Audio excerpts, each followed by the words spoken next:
Et on va passer au temps de prédication et je vais simplement prier avant cela.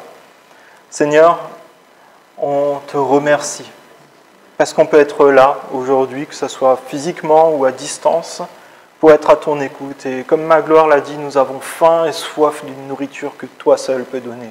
La nourriture de ta parole. Et ce matin, nous voulons être disponibles. Sonde nos cœurs, ouvre les yeux de nos cœurs pour que nous soyons disponibles pour toi. Que tout ce que nous fassions, nous le fassions pour ta gloire seule. Seigneur, c'est vraiment notre prière en tant qu'Église. Et je te prie, s'il te plaît, que par ta parole, tu puisses nous y amener.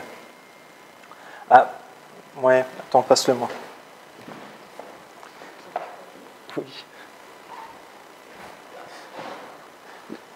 J'ai un téléphone qui ne fait pas vraiment du vrai silencieux. Il faut le faire 2 fois pour que ça marche. Alors, je vous propose d'ouvrir le livre des Actes des Apôtres et on va continuer la lecture de ce que nous avions vu ensemble la semaine dernière. Donc, on en était au Actes des Apôtres, au chapitre 8. Et on va lire au fur et à mesure ces versets. Je vous invite à garder votre Bible avec vous. Donc, Actes des Apôtres, donc c'est dans la deuxième partie de votre Bible, et c'est après les Évangiles, il y a directement le livre des Actes des Apôtres, à la page 713, si vous avez une Bible comme la mienne, comme ça. Et pour comprendre ce qu'on va voir aujourd'hui, et je pense que ça va justement dans ce thème de la fidélité de Dieu, Jésus dira qu'on n'a pas besoin de se soucier de se vêtir, de manger, parce que Dieu pourvoit et nous attendons à ça. Mais je ne sais pas si vous avez déjà regardé les reportages animaliers. Et moi, je me souviens qu'il y a un reportage qui passe quand même assez régulièrement. C'est dans une partie assez désertique sur le continent africain. L'eau disparaît, on voit les crevasses de la terre et on se dit tout est desséché, tout est mort. Mais il y a une saison de l'année où l'eau vient. C'est la saison des pluies. Et l'eau se répand d'abord en filets d'eau, puis ça devient un fleuve, puis un lac. Et des plantes commencent à pousser, les animaux commencent à venir. Et à partir de ce qui était une zone de mort, ou peut-être il y avait encore des carcasses d'animaux qui étaient là, ça devient une zone de vie florissante, où il y a des plantes, il y a des animaux, où il y a de l'eau. Et je crois que c'est ce que Dieu veut aussi faire pour nous, pour les personnes qui peut-être vivent ces temps de mort.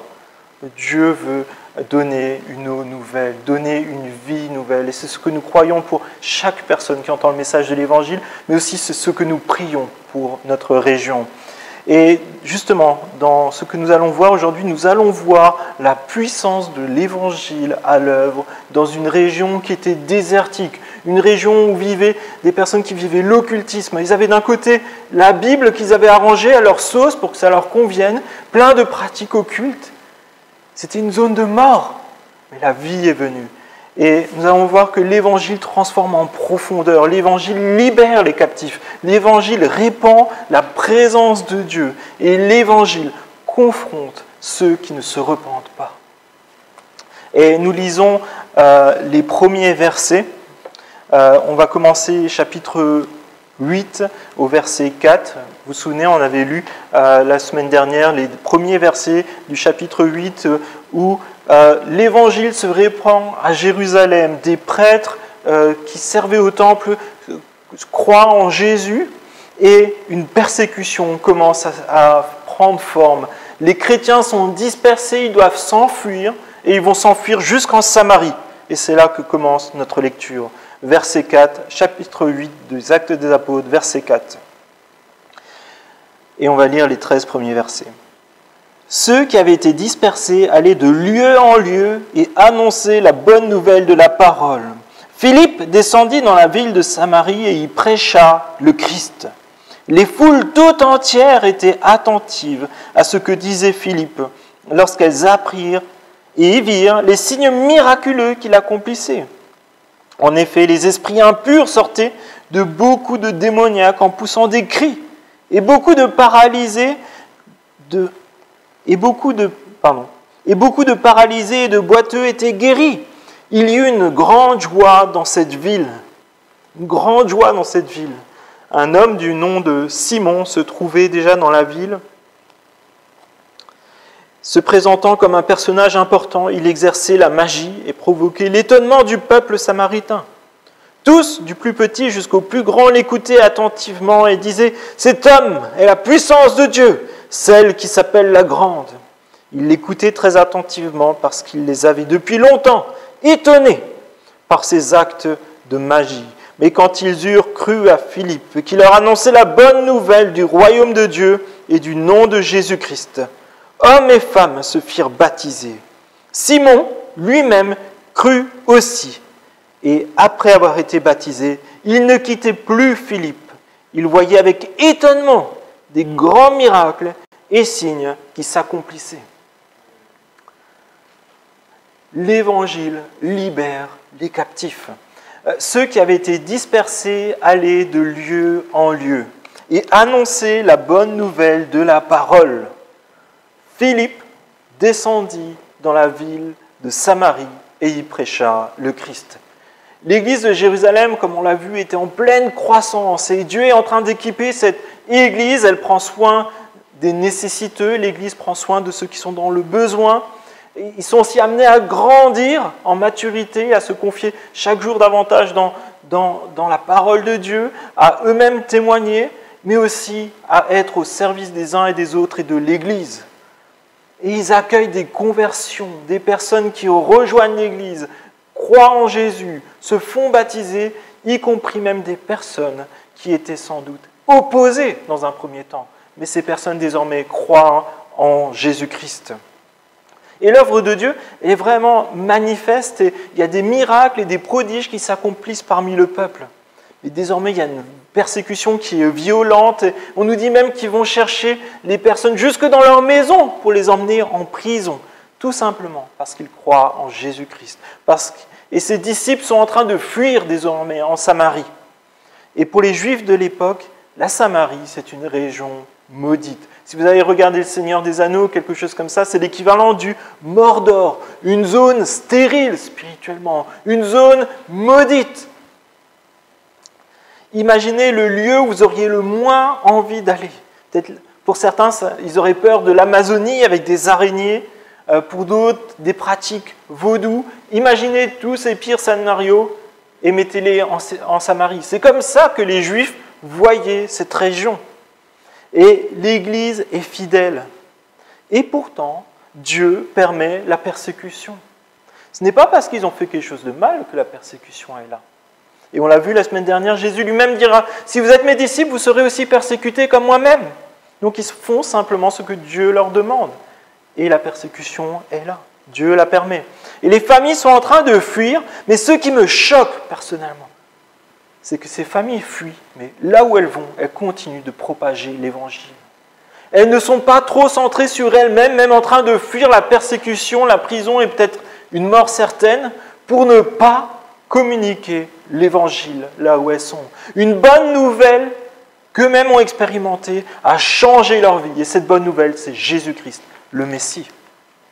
Les disciples ne peuvent pas garder pour cela, ça bouillonne. Les disciples annoncent la bonne nouvelle, même à ces personnes qu'il y a peut-être encore quelques semaines, quelques mois, ils les détestaient, les Samaritains.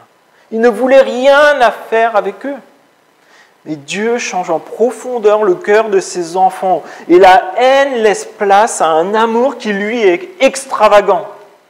La famille que forme Dieu est composée de personnes de tous les peuples, de toutes les nations, de toutes les ethnies. Et Philippe était l'un de ces 7 qui étaient chargés d'aider les démunis, comme on l'a vu la semaine dernière. Mais lui aussi se rend sur place, on ne sait pas trop pourquoi. Peut-être lui aussi il a dû fuir la persécution parce qu'il était sans doute un des responsables très visibles de l'Église, une cible. Et Philippe a commencé à gérer l'aide alimentaire, une banque alimentaire d'un certain point de vue. Et là, on le retrouve en tant que prédicateur, évangéliste, en train d'accomplir même des miracles. Et Philippe annonce Christ ressuscité, après être mort pour le péché. Et Christ est vainqueur sur la mort et le péché. Verset 6, les foules tout entières étaient attentives à ce que disait Philippe, lorsqu'elles apprirent et virent les signes miraculeux qu'il accomplissait. La bonne nouvelle de l'Évangile est associée à ce moment-là au miracle qui attire l'attention des non-croyants, d'une grande foule. Et quels sont ces signes ? En effet, les esprits impurs sortaient de beaucoup de démoniaques, en poussant de grands cris, et beaucoup de paralysés et de boiteux étaient guéris. Il y a une grande joie dans cette ville. Il y a une grande joie dans cette ville. L'Évangile libère de la captivité des ténèbres. Si vous êtes derrière votre écran, vous pouvez même dire un Amen. L'Évangile libère de la captivité des ténèbres. Ah, merci. Ceux qui sont asservis par des démons sont libérés. Ceux qui sont sous l'emprise du péché sont libérés. Les malades sont guéris. Et vous savez, on appelle souvent ce livre le livre des Actes des Apôtres parce que c'est son titre. Mais comment commence Théophile, la personne qui l'a rédigé ? Il écrit, Luc qui l'a rédigé à l'intention de Théophile, Luc dit « Théophile, j'ai parlé dans mon premier livre, donc c'est l'évangile de Luc, de tout ce que Jésus a commencé à faire. » Et là, nous sommes dans cette continuité. C'est Jésus qui continue de faire. Ce sont les actes de Jésus qui continuent, y compris après son retour auprès du Père. Et il le continue par ses apôtres et par ses disciples. Et vous savez, Jésus, lorsqu'il a commencé son ministère terrestre, il a donné son programme. Et il a dit, je vais accomplir telle et telle chose parce que c'est écrit dans les prophéties. Et ça se trouve... j'ai oublié de noter la référence. C'est pas grave, vous cherchez. Jésus se rendit à Nazareth, je crois que c'est dans Luc 4, verset 16, je crois, mais je ne suis pas sûr. Jésus se rendit à Nazareth où il avait été élevé. Conformément à son habitude, il entra dans la synagogue le jour du sabbat. Il se leva pour faire la lecture et on lui remit le livre du prophète Ésaïe. Il le déroula et trouva l'endroit où il était écrit « L'Esprit du Seigneur est sur moi ». Imaginez Jésus qui est en train de dire ça. Parce qu'il m'a consacré par onction pour annoncer la bonne nouvelle aux pauvres. Il m'a envoyé pour guérir ceux qui ont le cœur brisé, pour proclamer aux prisonniers la délivrance, aux aveugles le recouvrement de la vue, pour les renvoyer libres les opprimés, pour proclamer une année de grâce du Seigneur. Mon ami, Christ a toute autorité et pouvoir sur les démons, les esprits mauvais et les maladies. Et Jésus continue d'être l'acteur principal dans tout le Nouveau Testament, mais aussi aujourd'hui dans ta vie. Jésus ce matin te dit, je veux être l'acteur principal de ta vie, je veux être ton guide, mais il veut aussi être le guide de notre Église. Et moi, il y a une phrase qui m'a vraiment marqué dans cette lecture-là, le verset 8. Il y eut une grande joie dans cette ville.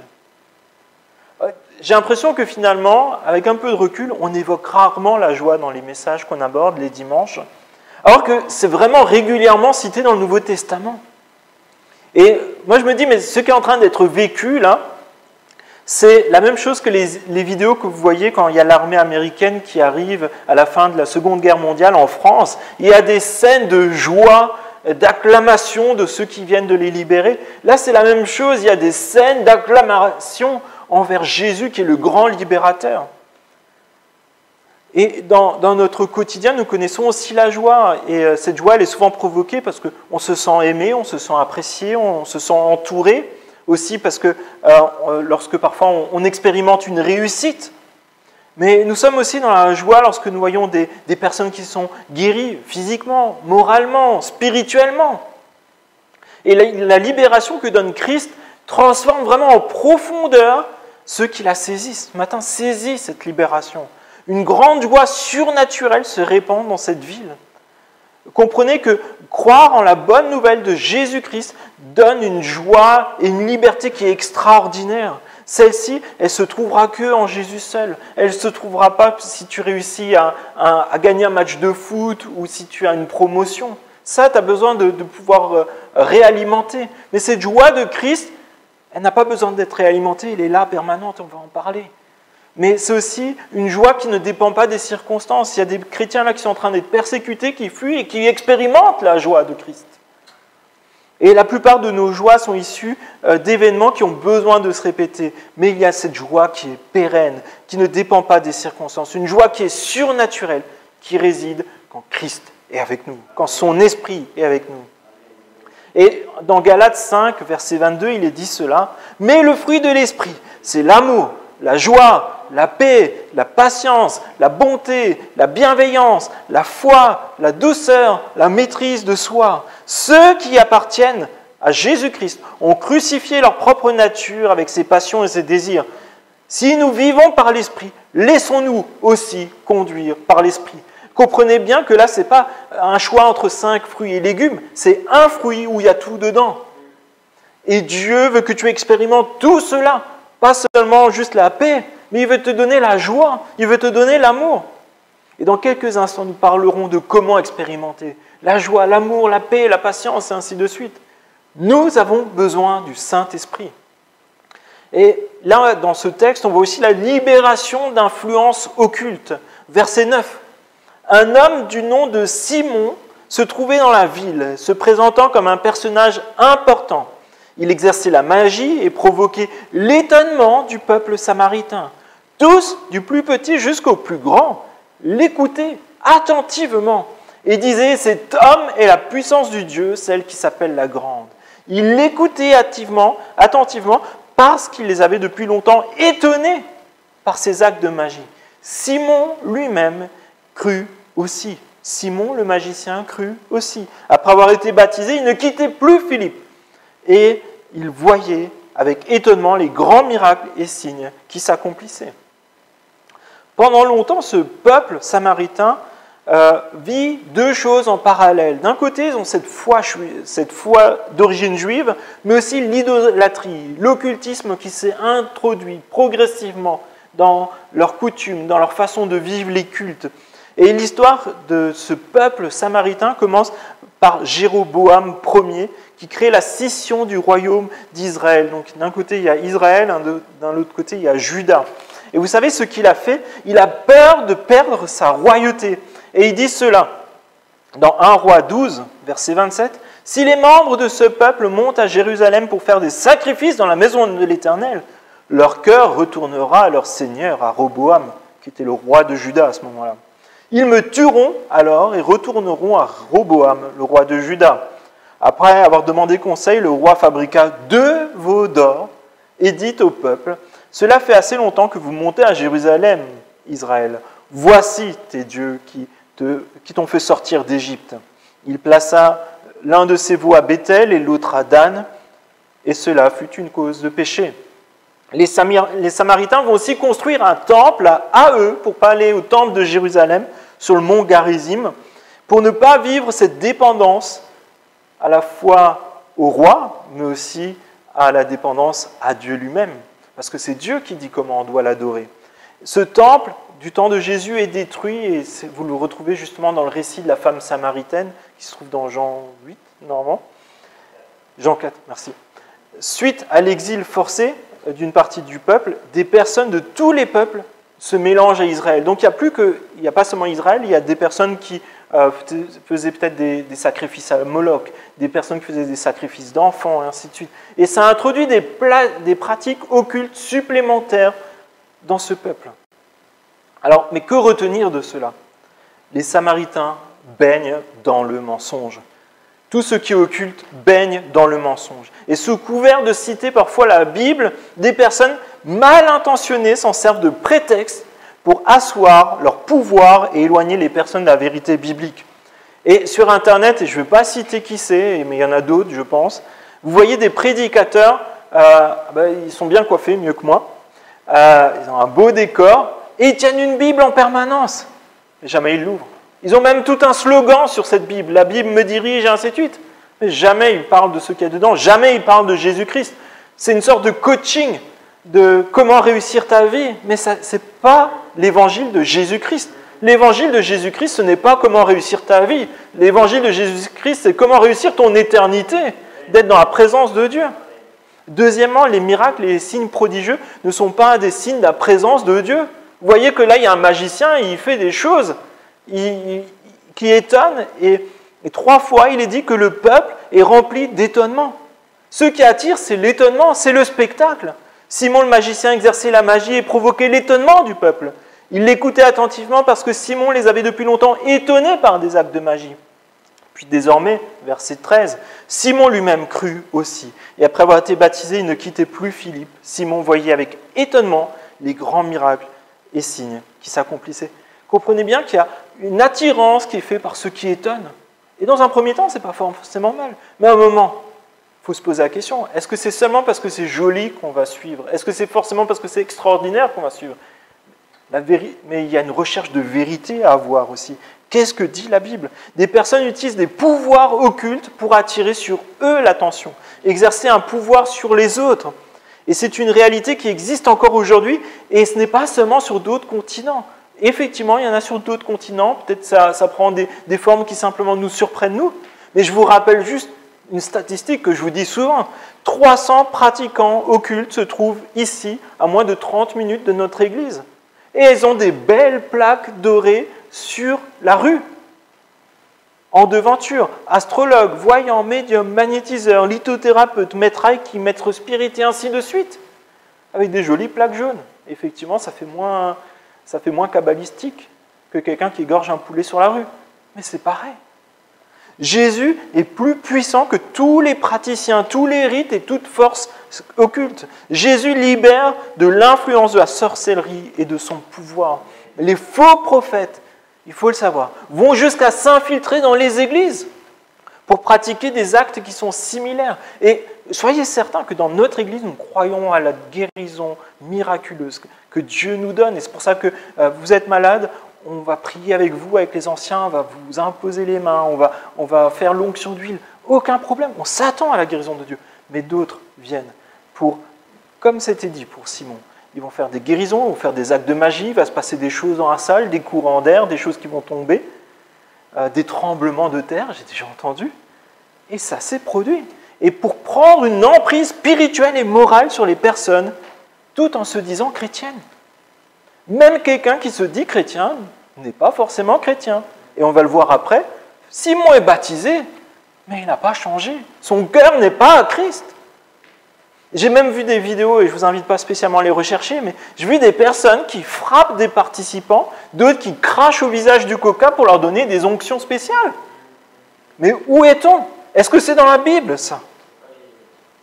Les Samaritains recherchaient tout cela, et je crois que aussi aujourd'hui, beaucoup recherchent cela, y compris dans nos églises.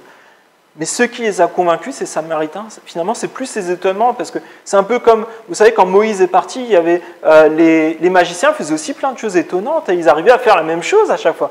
Mais qu'est-ce qui les a convaincus? C'est la parole de Dieu. C'est la parole de Dieu. Verset 12. Mais quand ils eurent cru à Philippe qui leur annonçait la bonne nouvelle du royaume de Dieu et du nom de Jésus-Christ, hommes et femmes se firent baptiser.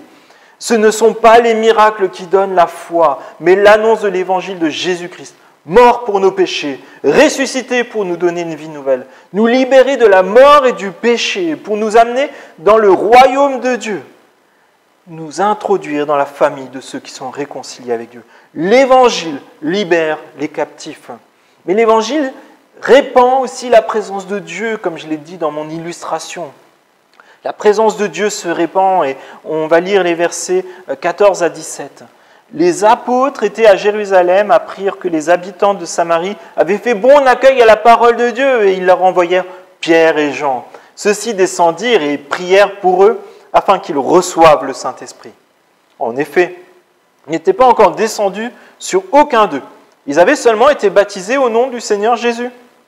Alors Pierre et Jean posèrent les mains sur eux et ils reçurent le Saint-Esprit. Et là, je voudrais nous poser quelques questions. La première, c'est pourquoi les apôtres sont-ils venus en Samarie? Les Samaritains n'ont pas reçu le Saint-Esprit quand ils ont cru. C'est surprenant, n'est-ce pas? Mais en Actes chapitre 1, verset 8, c'est un verset où on est beaucoup revenu dessus et c'est vraiment le leitmotiv de tout le livre des Actes des Apôtres. « Mais vous recevrez une puissance lorsque le Saint-Esprit viendra sur vous et vous serez mes témoins à Jérusalem, dans la Judée, dans la Samarie et jusqu'aux extrémités de la terre. » Et cette parole, elle concerne chacun d'entre nous à notre niveau, mais en premier lieu, les apôtres, qui vont symboliquement marquer de leur présence l'extension progressive du royaume de Dieu.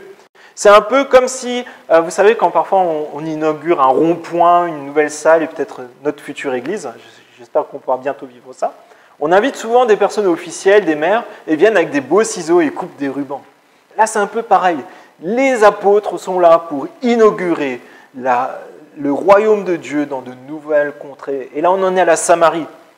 C'est le franchissement de nouvelles frontières, de Jérusalem jusqu'aux extrémités de la terre, de Jérusalem jusqu'à Morée, loin et Orvan. Les apôtres Pierre et Jean viennent de Jérusalem et imposent les mains aux nouveaux convertis et leur transmettent le don du Saint-Esprit, qui est la marque de la présence de Dieu et du royaume de Dieu. Et pourquoi est-ce qu'ils ont besoin de faire ça? Parce que Dieu veut unir les croyants samaritains à l'Église. Vous savez, on en a parlé plusieurs fois, en fait, quand on impose les mains, c'est un geste d'association, en fait. Donc là, les apôtres sont en train de s'associer aux chrétiens samaritains. Quand, par exemple, quelqu'un prie pour vous en vous posant, par exemple, la main sur l'épaule, en fait, il s'associe à vous dans ce que vous êtes en train de vivre, peut-être une maladie, une douleur, ainsi de suite. C'est une façon de montrer sa compassion, en fait, et du coup d'aller ensemble devant Dieu pour remettre la personne. Et nous verrons que cela se reproduira pour marquer progressivement l'accueil des disciples de tout lieu et de toute origine. On en reparlera plus tard dans le livre des Actes des Apôtres. Alors, la question qui peut se poser, mais est-ce qu'il faut demander le Saint-Esprit? Certains lisent Acte 2, verset 38, d'une manière assez chronologique, et pensent qu'il faut se faire baptiser pour recevoir le Saint-Esprit. Je lis le verset. Pierre leur dit « Changez d'attitude et que chacun soit baptisé au nom du Seigneur Jésus-Christ pour le pardon de vos péchés et vous recevrez le don du Saint-Esprit. » Je pense que ce verset-là n'est pas forcément à lire dans une compréhension chronologique. 1, 2, 3, 4. Il y a plusieurs choses qui viennent en même temps. Par exemple, on reçoit le Saint-Esprit, on est marqué de Dieu, le Saint-Esprit vient vivre en nous, on reçoit aussi des dons du Saint-Esprit. Ce n'est pas 1, 2, 3 séquentiellement. Il y a tout qui vient en un pack. Donc quelqu'un qui croit reçoit le Saint-Esprit. Et on continue. Et ce texte remet aussi en cause la compréhension chronologique de ce verset-là, dans ce qu'on vient de lire. Ils croient, ils sont baptisés, et le Saint-Esprit arrive. Donc finalement, ça change aussi. D'autres en déduisent que pour recevoir le Saint-Esprit, il est nécessaire de recevoir l'imposition des mains. Et en toute logique, nous aurions du mal à trouver les apôtres parce qu'ils sont morts depuis 2 siècles. Acte 10, donc c'est Pierre qui va voir des non-croyants, les Corneilles, les non-juifs. Ils expérimentent une sorte de seconde Pentecôte sans pour autant avoir été baptisés. Donc ça montre bien que l'ordre chronologique est de croire, de recevoir le Saint-Esprit et de se faire baptiser. Je lis, c'est dans Acte 10, verset 44. Pierre parlait encore, donc il est en train de parler à des non-juifs qui sont attirés par Dieu, quand le Saint-Esprit descendit sur tous ceux qui écoutaient la parole. Tous les croyants circoncis qui étaient venus avec Pierre furent stupéfaits de ce que le don du Saint-Esprit était déversé même sur les non-juifs. En effet, ils les entendaient parler en langue et célébrer la grandeur de Dieu. Alors Pierre dit, « Peut-on refuser le baptême d'eau à ceux qui ont reçu le Saint-Esprit, tout comme nous ?» Et il ordonna de les baptiser au nom du Saint-Esprit. Et ils lui demandèrent alors de rester quelques jours avec eux. Et là, on voit bien qu'ils croient le message de l'Évangile, ils reçoivent le Saint-Esprit. Et là, c'est sous une forme particulière que c'est vraiment clair que ça s'est produit de la même façon que dans Acte 2, avec la Pentecôte qui était à Jérusalem. C'était pour montrer qu'il n'y avait pas de favoritisme, et Pierre le dit justement dans les versets qui précèdent, il n'y a pas de favoritisme entre ceux qui sont d'origine juive et ceux qui sont d'origine samaritaine et ceux qui sont d'origine païenne. Et dans les narrations bibliques, on voit le scénario qui se répète. Croire, entendre la parole de Dieu, croire et recevoir le Saint-Esprit, obéir et se faire baptiser. Alors, est-ce qu'il faut demander le Saint-Esprit ? Luc, au chapitre 11, verset 13, dit « Si donc méchants comme vous êtes, donc c'est Jésus qui dit ça, vous savez donner des bonnes choses à vos enfants et à combien plus forte raison le Père Céleste donnera le Saint-Esprit à ceux qui le demandent. » Acte 5, 32 nous dit « Nous sommes témoins de ces choses, de même que le Saint-Esprit que Dieu donne à ceux qui lui obéissent. » Donc il y a croire et obéir. Pour recevoir le Saint-Esprit, il suffit de le demander et d'obéir à Dieu. Alors, on peut être accompagné par un frère ou une sœur pour faire notre prière de repentance, de confession, pour nous remettre à Dieu, et simplement dire « Je souhaite que le Saint-Esprit vive en moi et que tu m'éclaires et que tu que tu mettes sur moi ce sceau qui dit « Je suis ton enfant ». C'est une prière toute simple, comme celle-ci. Mais finalement, c'est la personne, et je pense que j'en suis assez... Enfin, on peut comprendre ça de différentes façons, mais il y a quand même cette volonté de la personne elle-même, de demander à ce que le Saint-Esprit habite en elle et de se soumettre à la parole de Dieu. L'Évangile se répand partout. Et l'Évangile, on va le voir, elle va aussi confronter ceux qui sont non repentants, et on va lire les versets 18 à 25.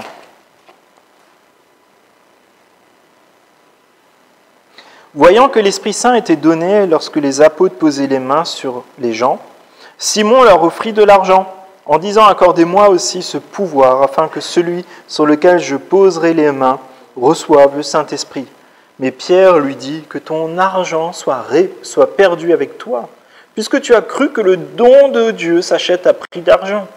Tu n'as ni part ni héritage dans cette affaire, car ton cœur n'est pas droit devant Dieu. Renonce donc à ta méchanceté et prie le Seigneur pour que cette pensée de ton cœur te soit pardonnée, si c'est possible. En effet, je vois que tu es rempli d'amertume et prisonnier du mal. » Simon répondit « Priez vous-même le Seigneur pour moi, afin qu'il ne m'arrive rien de ce que vous avez dit. » Après avoir rendu témoignage et prêché la parole du Seigneur, Pierre et Jean retournèrent à Jérusalem, annonçant la bonne nouvelle dans beaucoup de villages des Samaritains. Et on voit là que l'Évangile, elle confronte ceux qui sont non repentants. Voyant que l'Esprit Saint était donné lorsque les apôtres posaient les mains sur les gens, Simon leur offrit de l'argent en disant « Accordez-moi aussi ce pouvoir, afin que celui sur lequel je poserai les mains reçoive le Saint-Esprit. » Simon, le magicien, est conscient de ses limites de sa sorcellerie. Il ne peut pas reproduire ce qui est en train de s'accomplir avec Philippe et les apôtres.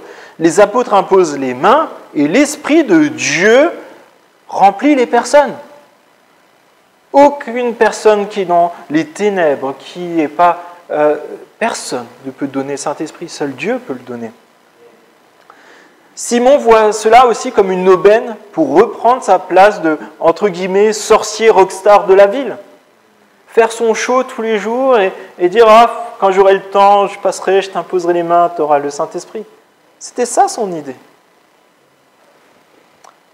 Rappelez-vous, il l'écoutait attentivement parce qu'il les avait depuis longtemps étonnés par ses actes de magie. Et j'avais prévu une interview et on a un petit problème de vidéo.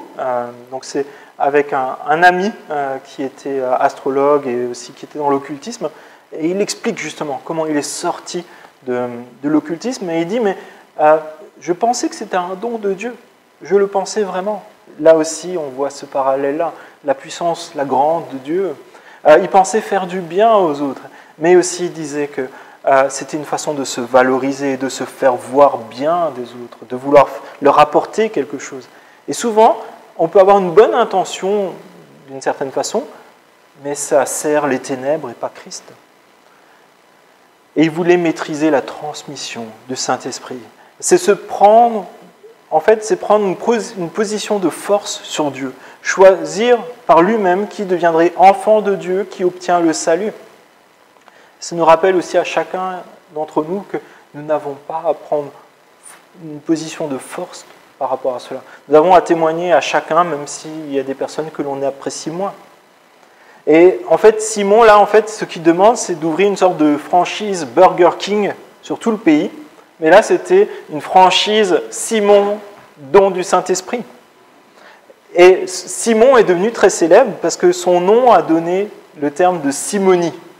Et ça consiste à faire des trafics, le Larousse dit cela, trafic des choses simples, vente ou achat de biens spirituels, de charges ecclésiastiques. Donc par exemple, tu voulais devenir pasteur d'un endroit, tu donnais une somme et on te disait bah, c'est bon, tu es pasteur.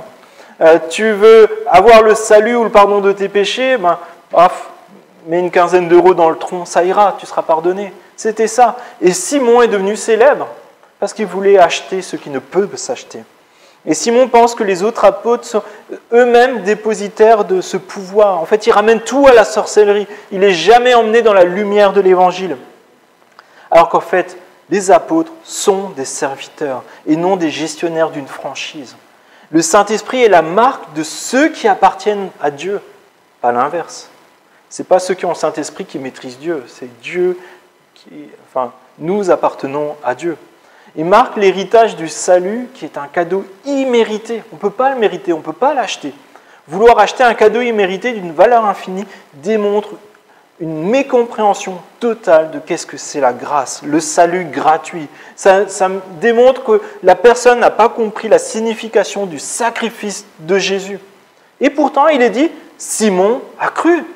Simon a cru. Dimanche dernier, à la fin du chapitre 7, on a vu que des prêtres, des sacrificateurs du temple se repentent et rejoignent l'Église. Car ce qu'ils voient, ce qu'ils entendent, correspond à ce que la Bible enseignait de qui sera le Messie, Jésus-Christ, qui était attendu depuis des siècles. Ici, on voit un phénomène qui ressemble d'une certaine façon. On voit cet homme qui est décrit comme ayant la puissance de Dieu, celle qui s'appelle la Grande, Simon le sorcier, prêtre de Satan, certainement sans même le savoir. Et il y a un amalgame entre les œuvres du diable et les œuvres de Dieu qui est volontairement maintenu. Ce n'est pas parce que quelqu'un va citer des versets qu'il est chrétien. Même le diable a cité des versets à Jésus au moment de le tenter. Et il dit, Simon lui-même a cru, et aussi après avoir été lui aussi baptisé, il ne quittait plus Philippe, et il voyait avec étonnement les grands miracles, les signes qui s'accomplissaient. Simon constate que ses pouvoirs suscitaient l'admiration de tous, mais ils ne sont pas à la hauteur de ce qu'il voit. Et Simon croit que Christ est plus puissant que lui. Et il fait bien de croire ça, car même les démons croient que Jésus existe, croient à sa puissance. Donc je ne sais pas où j'en étais, mais en fait, Simon pensait apprendre de nouveaux sortilèges en fréquentant Philippe. Peut-être même qu'il pensait avoir un don de Dieu, comme je le disais, que mon ami le pensait aussi. Et peut-être qu'il pensait même être chrétien parce qu'il reconnaissait simplement la puissance de Christ. Certains pensent être chrétiens parce qu'ils croient que Jésus était vraiment venu sur terre. Et tu n'es pas chrétien en pensant ça. Nous ne savons pas vraiment qu'est-ce qu'a cru Simon. Mais nous savons que les habitants de la ville, eux, ont cru au message de la bonne nouvelle. Et Pierre dit que ton argent soit perdu avec toi, puisque tu as cru que le don de Dieu s'achète au prix d'argent. Tu n'as pas pris part ni à l'héritage dans cette affaire, car ton cœur n'est pas droit devant Dieu. Renonce donc à ta méchanceté et prie le Seigneur pour que cette pensée de ton cœur te soit pardonnée, si c'est possible. En effet, je vois que tu es rempli d'amertume et prisonnier du mal. Simon répondit, priez vous-même le Seigneur pour moi, afin qu'il ne m'arrive rien de ce que vous avez dit. Dans une conversion, et je pense que c'est vraiment important qu'on se le redise ce matin, il est question de repentance. Tu ne peux pas être disciple de Jésus, être enfant de Dieu, si tu ne passes pas par la case repentance. Et là, il est question d'abandonner l'amertume, la méchanceté, le pouvoir occulte, le péché, l'orgueil. Et avant, on l'a lu, abandonner les désirs mauvais pour suivre Christ. Comment commencer une vie nouvelle en étant englué dans l'amertume et en étant prisonnier? Pierre lui dit, mais repens-toi mon ami. Mais là encore, Simon ne comprend pas et il raisonne comme dans la sorcellerie. Simon dit, mais vous avez qu'à prier pour moi pour que ça n'arrive pas, vous avez qu'à me jeter un sort pour que ça ne m'arrive pas. Vous avez qu'à effectuer un rituel. Il ne prend pas personnellement position pour Christ. Il attend que quelqu'un le fasse pour lui à sa place. Et combien d'amis qu'on voit s'approcher comme ça de la parole de Dieu, et ils restent dans cette case où eux-mêmes, ils comprennent tout. Ils savent que c'est le chemin, et ils restent là, et ils attendent que ça se passe. Ils attendent peut-être que leurs conjoints prennent leurs décisions à leur place, qu'un pasteur prenne leurs décisions à leur place. Mais ça ne marche pas comme ça, les amis, il est question de vie éternelle. Ne restez pas dans cette situation. Ne restez pas captifs. Ce n'est pas facile de sortir de cette prison avec ces pensées qui sont construites, qui disent peut-être que, voilà, je n'ai pas la force. Tu as la force de dire, Jésus, je veux être à toi. Et on connaît aussi des personnes qui peut-être ont fréquenté l'Église pendant des années, des décennies, peut-être parfois ils avaient même des responsabilités importantes dans l'Église. Ils étaient tellement proches de la vérité. On les pensait chrétiens, ils s'étaient fait baptiser, ils savaient bien chanter, ils savaient peut-être même prêcher.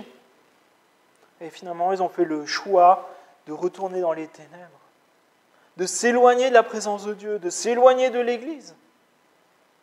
Et Simon traînait tous les jours avec Philippe. Peut-être il aidait peut-être même Philippe pratiquement, peut-être il lui construisait la petite estrade au milieu de la ville pour qu'il puisse annoncer l'Évangile. Rappelez-vous, Simon s'est fait baptiser et pourtant il n'est pas disciple de Jésus. Lui-même n'a pas reçu l'Esprit de Dieu. Et nous connaissons des personnes dans ces situations et nous avons le cœur brisé de les voir semaine après année ne pas décider de vivre pour Christ, de ne pas laisser Dieu remplir leur cœur. Mais aujourd'hui, mon ami, et je pense que c'est vraiment la prière de toute notre Église pour toi, va sur le chemin qui mène à la vie. Abandonne ces attentes personnelles qui te détruisent. Et ne te dis pas, mais Dieu, il aurait dû faire ceci ou cela, et là j'aurais cru, ou Dieu aurait dû me donner cela ou ceci. Et on peut avoir des attentes, on peut avoir des tristesses dans nos vies, mais ne mets pas tes critères sur Dieu. Tu n'es pas Dieu. Soumets-toi à la vérité biblique, elle se trouve dans la Bible, elle ne se trouvera pas par un prédicateur ou par un ami. Lis ta Bible et fais simplement cette prière. Change mon cœur.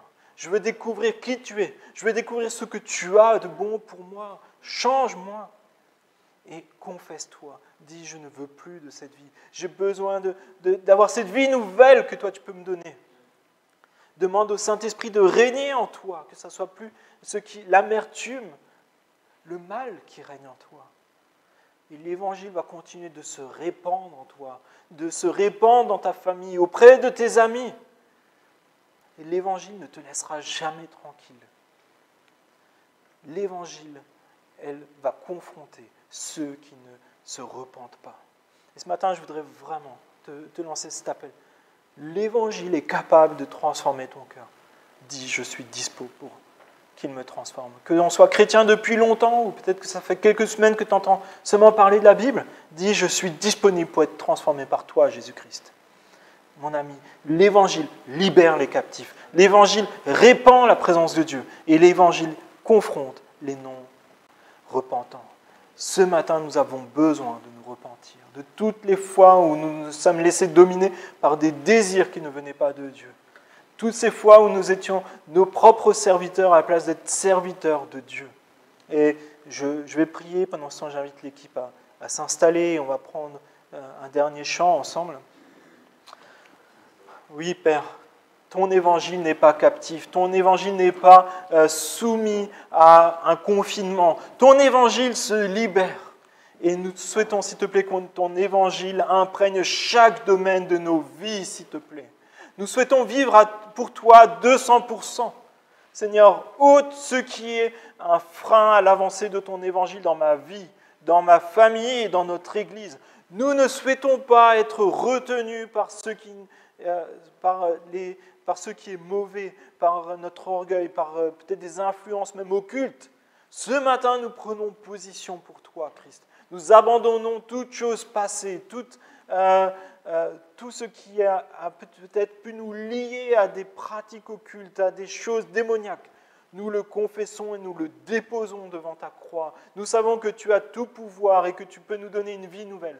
Seigneur, je te prie, s'il te plaît, pour mes amis qui sont peut-être en lutte là maintenant, je te prie, s'il te plaît, que tu leur donnes vraiment cette force de confesser Christ est Seigneur. Il est chef de ma vie, il a tout pouvoir dans ma vie. Seigneur, je te prie pour notre région. Je te prie, Seigneur, pour toutes ces personnes qui pratiquent les choses occultes ou qui les convoitent ou les courtisent ou payent pour en profiter. Je te prie, s'il te plaît, qu'il y ait la vérité de l'Évangile qui aille vers eux. Et je te prie, s'il te plaît, de nous utiliser. Je te prie de nous équiper pour être des bons témoins et que nous ayons de l'affection, de l'amour et que ta force soit avec nous. La puissance de l'Évangile qui réside en chacun de tes enfants. Je te prie dans le nom de Jésus. Amen. Aussi, si peut-être vous avez été pratiquant de choses occultes dans votre passé, je vous invite vraiment à pouvoir prendre peut-être un temps avec les anciens ou avec moi-même pour simplement confesser les choses prier, demander à Dieu qu'il n'y ait plus de suite, qu'il n'y ait plus de ces conséquences spirituelles, morales ou même physiques qui s'appliquent encore à votre vie. Et je vous invite vraiment à ne pas laisser traîner les choses. Aujourd'hui, c'est un jour, je pense, pour remettre des aspects très précis de nos vies en règle devant Dieu.